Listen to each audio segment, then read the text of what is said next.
György Botond, az Alfalvi Fiatalokért Egyesület leköszönt elnöke pár gondolatot szeretne megosztani önökkel a következőkben.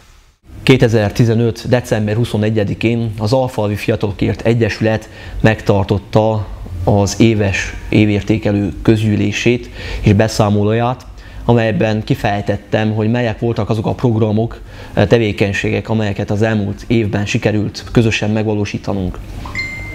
Ezen a gyűlésen az alapító tagokhoz és a résztvevőknek benyújtottam egyfajta kérést, amellyel fordulok az alapítókhoz azzal a céllal, hogy az elnöki tisztségemről leszeretnék mondani.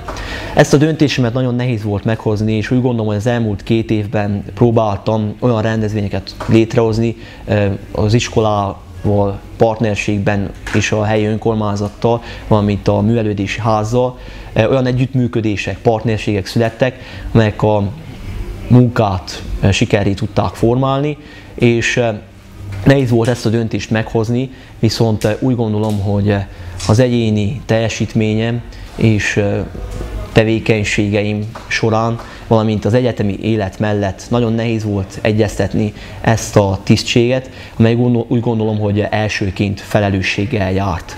Éppen ezért ezt láttam jónak, az alfalviak fiatalok főként céljának tekintettem azt, hogy ne csak egy tisztség legyen, hanem legyen egy fiatal, aki dolgozni tud.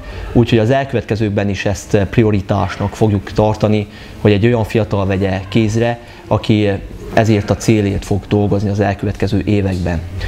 Jó magam is dolgozni fogok, és úgy gondolom, hogy ezzel nem fogok kilépni teljesen itt a közéletből. Ugyanúgy számíthatnak rám az alfalviak és borzontiak egyaránt, a fiatalok, és nem csak. Megkereshet bárki bármilyen kérdéssel vagy javaslattal, vagy esetleg műsorvezetőként, vagy bármilyen céllal közreműködök akár rendezvényeken.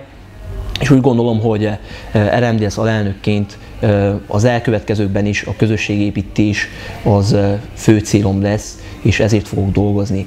Én köszönöm szépen azoknak az embereknek, akik segítettek, akik támogattak ebben a munkában, és köszönöm azt az együttműködést, bizalmat az emberek részéről, akik segítettek és hozzáálltak ehhez. Kívánok minden nézőnek egy sikeres, boldog új és egészségben gazdag, boldog új esztendőt.